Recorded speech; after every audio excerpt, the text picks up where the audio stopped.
Haji adalah ibadah yang sangat mulia.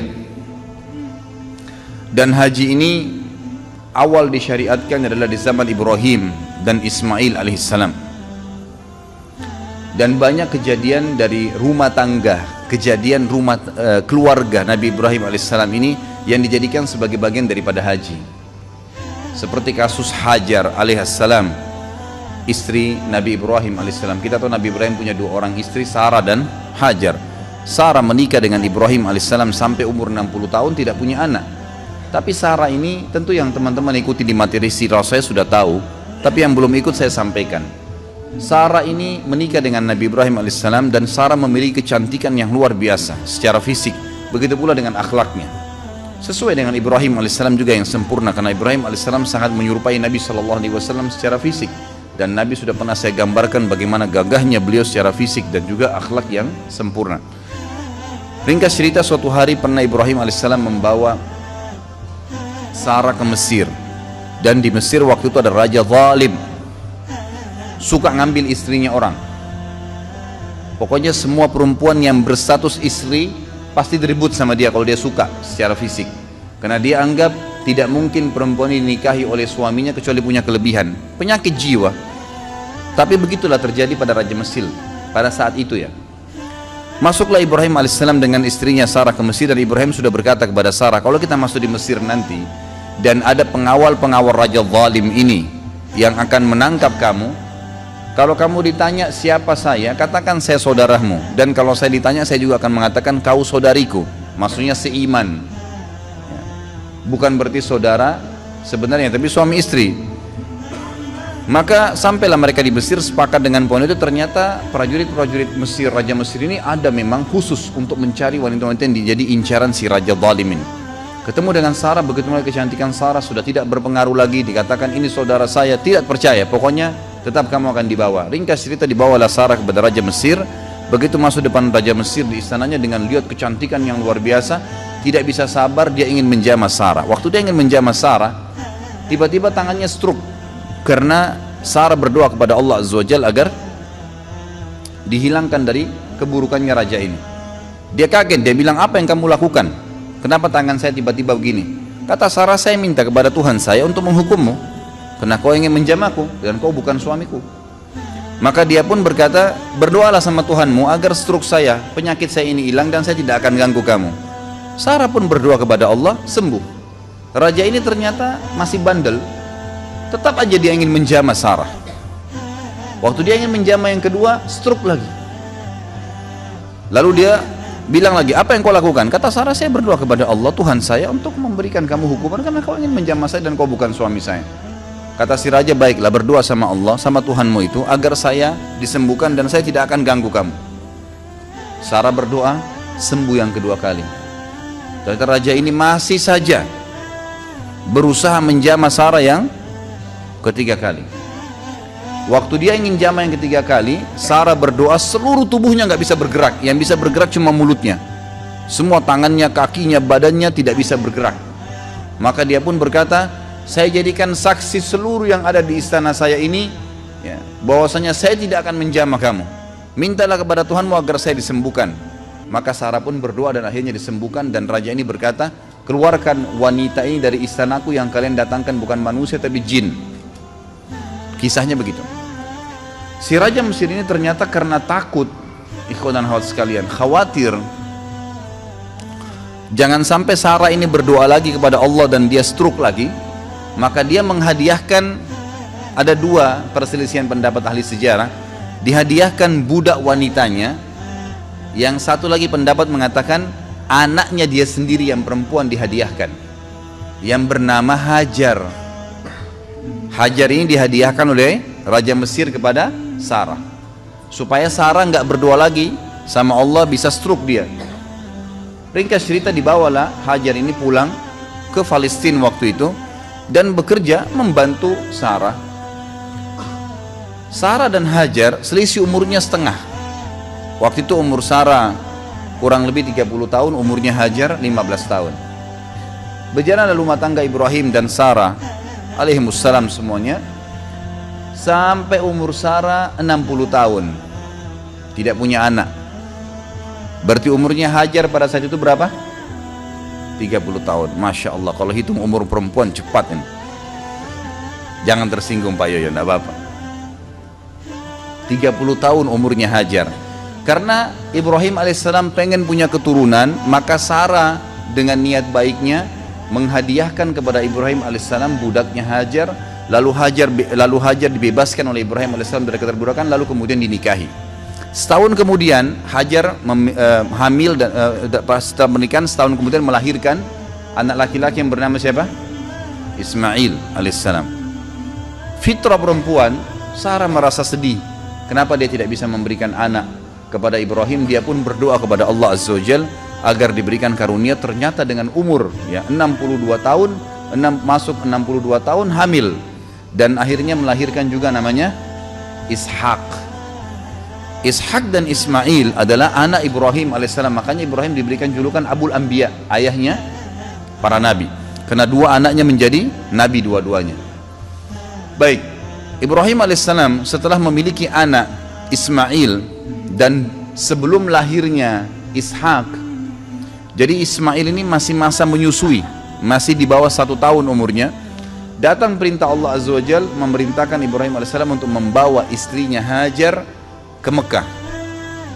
Mekah waktu itu ikhwah-ikhwah sekalian adalah sebuah lembah yang tidak ada kehidupan sama sekali.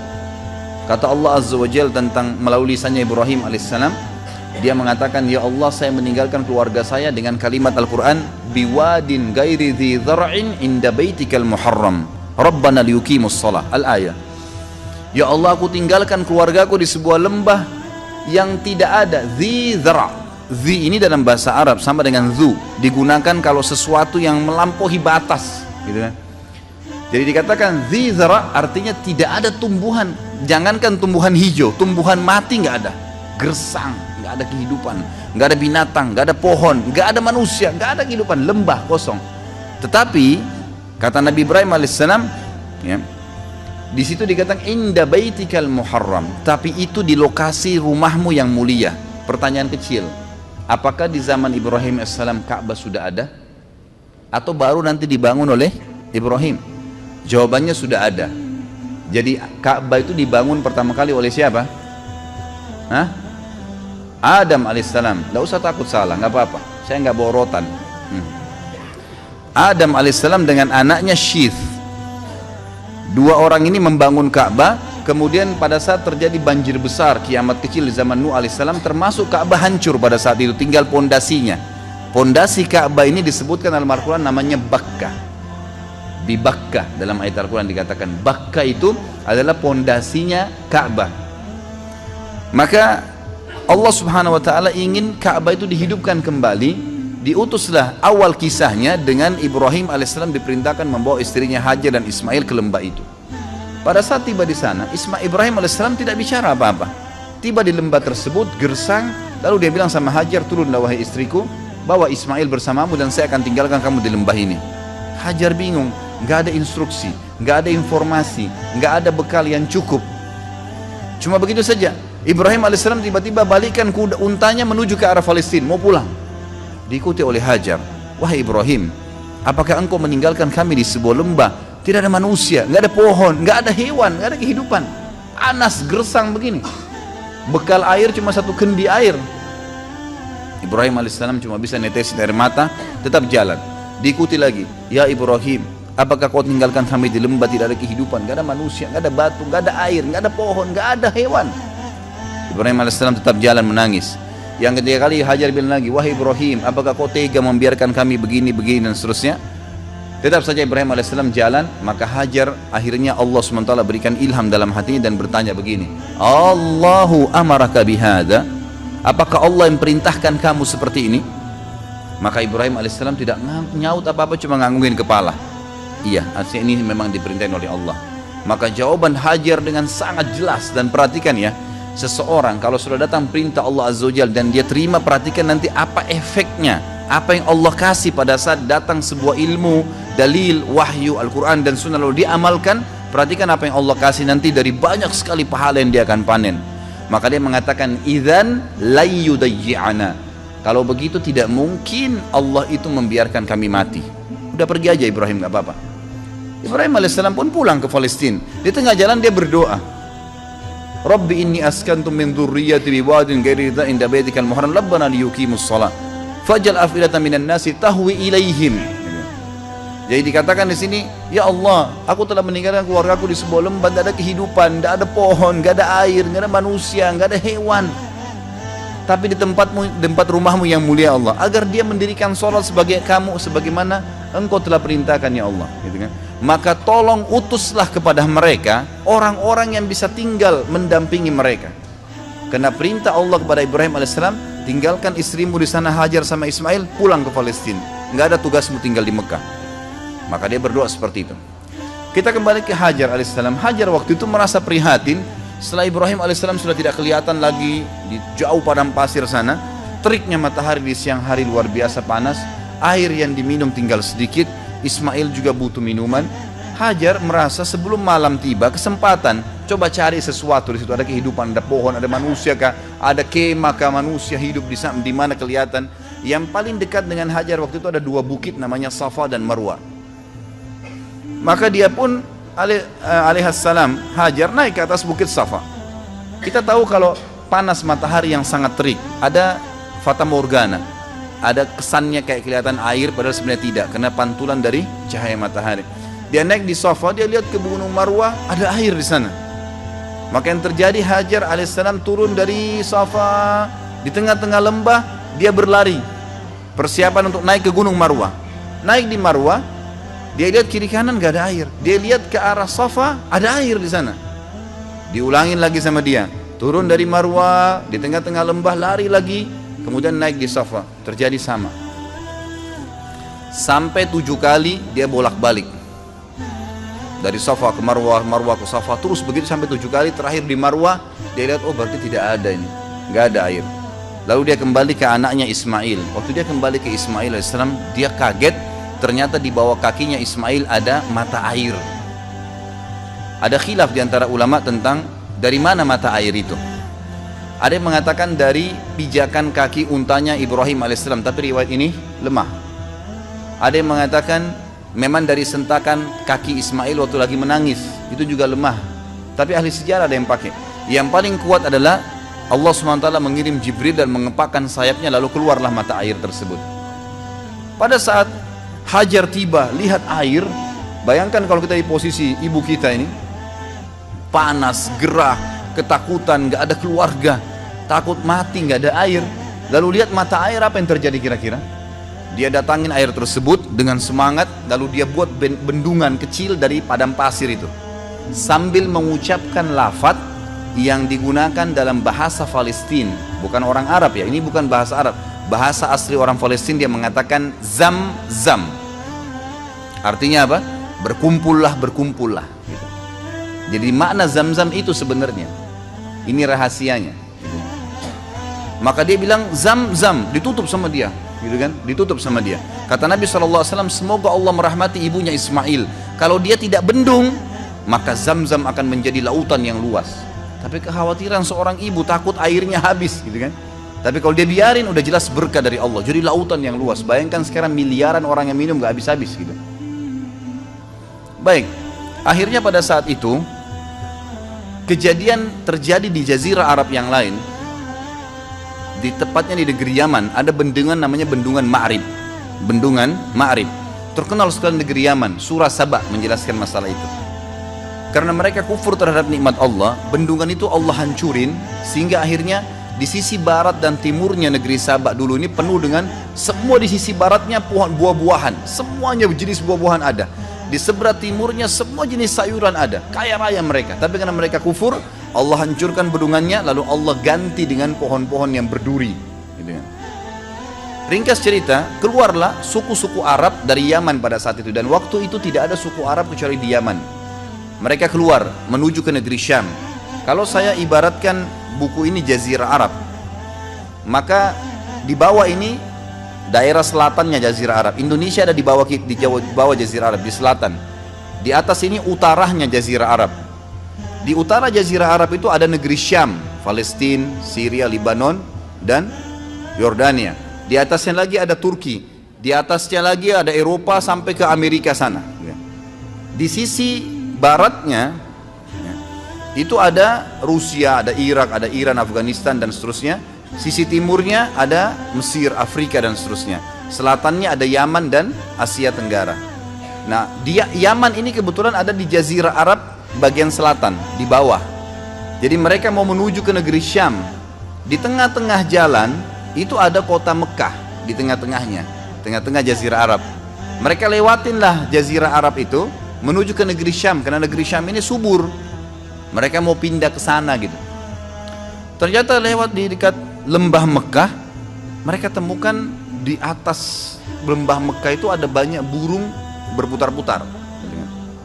Nah ini kalau insya Allah enggak, kalau antum kesesat di padang pasir, kehabisan air, tanda-tanda ada air situ kalau ada burung yang buat lingkaran. Itu umumnya disebutkan dalam buku-buku sejarah. Mereka bingung, setahu kami di lembah ini nggak pernah ada air, kok bisa ada burung lagi berputar-putar. Mereka mampir, utus 2 orang, coba lihat di sana ada apa. Mereka kaget, mereka temukan Hajar dengan anaknya Ismail alaihissalam duduk di sebelah mata air Zam-Zam. Maka mereka pun punya adab dan akhlak. Mereka mengatakan, kami ingin tinggal di sini, suku kami cukup besar. Tidak disebutkan jumlah mereka, tapi yang jelas ratusan orang pada saat itu. Satu suku semuanya pindah dari Yaman ke negeri Syam. Dan ini hasil dari doa Nabi Ibrahim alaihissalam yang berdoa minta diutus kepada Hajar dan Ismail orang yang bisa hidup bersama mereka. Diutuslah suku ini, dan suku ini bernama suku Jurhum. Suku Jurhum. Keluarlah suku Jurhum ini terus masuk, kemudian pamit dengan Hajar, wahai ibu, kami ini adalah satu suku yang besar dan kami keluar dari negeri Yaman, tapi kami nggak punya tempat tinggal. Bisa nggak kami tinggal di sini? Nanti kami bentuk komunitas, kami punya peternakan, kami juga ahli perkebunan, karena mereka memang ahli perkebunan di Yaman, gitu kan. Kami akan buat dan kami akan bayar upeti. Yang penting kami bisa hidup dekat mata air ini. Kata Hajar, baiklah. Maka spontan pada saat itu terbentuk komunitas kota Mekah. Ada mata air, kemudian ada penduduk yang tiba-tiba langsung dengan suku yang besar. Mereka membangun rumah, mereka sudah bawa peternakan, unta, sapi, kambing dibawa dari kampungnya Yaman. Terus mereka juga sudah mahir bercocok tanam. Mereka mulai menanami wilayah Mekah itu. Ringkas cerita, menjadi rapilah Mekah itu, mulai ada penghuni. Pada saat itu Ismail alaihissalam tumbuh besar di tengah-tengah suku Jurhum. Perlu Bapak Ibu tahu, istilah Arab sendiri, Arab itu ada 2 macam. Ada namanya Arab asli, ada Arab musta'ribah. Arab asli ini adalah turunan orang Arab yang asli, dan Arab musta'ribah adalah orang Arab, orang yang bukan Arab terarabkan karena pernikahan atau menggunakan bahasanya. Seperti kasus sekarang Mesir. Mesir itu suku Kipti, bukan orang Arab mereka. Irak, bukan orang Arab. Negeri Syam, Yordania, Palestina, itu bukan orang Arab mereka. Sudan, Jazair, Tunis, Maroko, Afrika Utara, semua itu bukan orang-orang Arab mereka, suku barbar. Tapi mereka dikatakan negara Arab. Kenapa? Karena menjadikan bahasa Arab sebagai bahasa negaranya. Dan pada saat ekspansi Islam di zaman Umar bin Khattab, zaman Uthman bin Affan, mereka menikah dengan orang-orang Arab, dari tabi'in, dari sahabat yang bergabung sama mereka, maka dikatakan mereka orang-orang Arab. Ismail alaihissalam bukan orang Arab, karena beliau dari Ibrahim alaihissalam orang asli suku Babilonia, dari Irak. Ya, itu. Orang asli Irak, asli orang Irak namanya suku Babilonia. Maka mereka, Ismail berbaur sampai besar dan menikah dengan anak kepala suku Jurhum. Setelah menikah, tapi tidak disebutkan di sini prediksi umurnya Ismail alaihissalam, karena ini kisah yang cukup panjang, saya ringkaskan melihat waktunya. Maka datanglah Ibrahim alaihissalam, diperintahkan oleh Allah SWT untuk mengunjungi Mekah. Beliau datang mengunjungi istrinya. Tapi pada saat itu yang saya dapat dalam buku sejarah adalah setelah Ismail menikah dengan anak kepala suku Jurhum. Datang, dan Ismail ini sangat gemar alaihissalam berburu, sangat gemar berburu. Maka dia pun lagi keluar berburu. Ibrahim datang ke rumahnya lalu bertanya pada istri dari belakang pintu, di mana suamimu? Dikatakan lagi pergi berburu. Berapa lama kira-kira biasa dia berburu? Ya sekitar sebulan baru kembali. Sering kali pergi berburu, sebulan baru kembali. Kemudian kata Ibrahim, bagaimana kehidupan kalian? Istrinya mengeluh, hidup kami susah, hidup kami nggak enak, hidup kami gini. Tidak pernah lisannya mengatakan alhamdulillah, tidak pernah ada pujian Allah. Maka kata Ibrahim, kalau suamimu kembali titip pesan, bahwasanya ada seseorang yang bernama Ibrahim mencari dia dan suruh dia mengganti tiang pintu rumahnya. Pulanglah Ibrahim alaihissalam setelah ketemu Hajar beberapa hari, lalu kembali lagi ke Palestina. Ismail alaihissalam kembali. Ismail tentu sudah tahu tentang siapa Ibrahim ayahnya, sudah tahu kisahnya dari ibunya Hajar, tapi belum pernah ketemu. Sampai saat itu belum pernah ketemu. Lalu kemudian Ismail pulang ke rumahnya, tanya istrinya, siapa yang datang? Oh, ada tamu namanya Ibrahim. Apa yang dia bilang? Dia tanya masalah-masalah kita di sini, lalu saya menyampaikan keluhan-keluhan kita semuanya, keadaan kita di sini. Lalu apa pesan dia? Dia katakan, gantilah tiang pintu rumahmu. Kata Ismail, itu ayah saya Ibrahim, dia seorang nabi dan dia memerintahkan saya untuk menceraikanmu, maka saya akan antar ke rumahmu. Diceraikanlah istrinya yang pertama. Jadi ini bahasa Ibrahim alaihissalam yang sangat santun agar mengganti istri anaknya. Beberapa bulan kemudian datang lagi Ibrahim alaihissalam. Tidak disebutkan juga pasnya berapa bulan, tapi beberapa bulan dalam buku-buku sejarah. Beberapa bulan setelah itu datang Ibrahim alaihissalam kedua kali, ternyata Ismail lagi berburu lagi. Kemudian dia datang, ternyata Ismail sudah menikah dengan anak suku Jurhum yang lain. Lalu Ibrahim bertanya, bagaimana kabar kamu, di mana Ismail? Dia bilang, suami saya lagi berburu. Bagaimana kehidupan kalian? Istri yang kedua ini semuanya pujian kepada Allah. Alhamdulillah hidup kami cukup, alhamdulillah kami bahagia, alhamdulillah begini, selalu muji Allah. Maka kata Ibrahim alaihissalam, kalau suami kau kembali, katakan ada tamunya datang bernama Ibrahim, dan sampaikan agar dia mempertahankan tiang pintu rumahnya. Maka Ibrahim alaihissalam pun tidak pulang ke Palestina, tinggal sama istrinya sampai anaknya Ismail pulang. Lalu bertemulah mereka. Tentu pada saat Ismail pulang ke rumahnya dulu, dia belum ke rumah ibunya. Lalu dia tanya istrinya, siapa yang datang? Dia katakan ada satu orang nama Ibrahim. Apa pesannya? Dia suruh pertahankan tiang pintu rumahnya. Tiang pintu rumahmu, kata Ismail, itu ayah saya Ibrahim, dia seorang nabi dan dia menyuruh saya mempertahankan rumah tangga denganmu. Ringkas cerita, Ismail ketemulah dengan Ibrahim alaihissalam. Lalu mereka berpelukan. Seterusnya, setelah itu Ibrahim alaihissalam tidak kembali ke Palestina. Ada perintah Allah azza wa jalla yang diperintahkan kepada Ismail Ibrahim alaihissalam. Baru berapa hari saja ketemu dengan anaknya Ismail, perintah yang luar biasa pada saat itu adalah disuruh Ibrahim menyembelih anaknya Ismail. Baru berapa hari ketemu anaknya sudah disuruh sembelih. Dan yang luar biasanya, perintah ini hanya datang dalam bentuk mimpi saja. Dan perlu kita tahu, para nabi-nabi kalau mimpi itu semua berita benar. Dia mimpi menyembelih anaknya. Lalu Ibrahim alaihissalam dalam surah Anbiya, dalam surah Ibrahim diceritakan, dia berkata kepada Ismail, bahwasanya saya melihat dalam mimpi saya menyembelih kamu, bagaimana pendapatmu? Inni ara fi manami anni adbahuk, fanzur madza tara. Maka Ismail menjawab dengan sangat santun, sangat baik, ya. Ya abatif alma tu'mar satajiduni insyaallah minas sabirin. Wahai ayahku, lakukanlah apa yang sebenarnya kau diperintahkan dan kau akan dapat saya termasuk orang-orang yang sabar. Akhirnya Ibrahim dan Ismail alaihissalam sepakat, ayo dah kita jalani apa perintah Allah. Dua-duanya pergi sampai ke wilayah Mina. Kalau sekarang itu tepatnya lewat lempar jumroh, ini, untuk melempar jumroh. Pada saat itu datanglah Ismail dan Ibrahim alaihissalam di 3 titik di dekat gunung Mina yang sudah diperintahkan oleh Allah dalam mimpi untuk disembelih anaknya Ismail.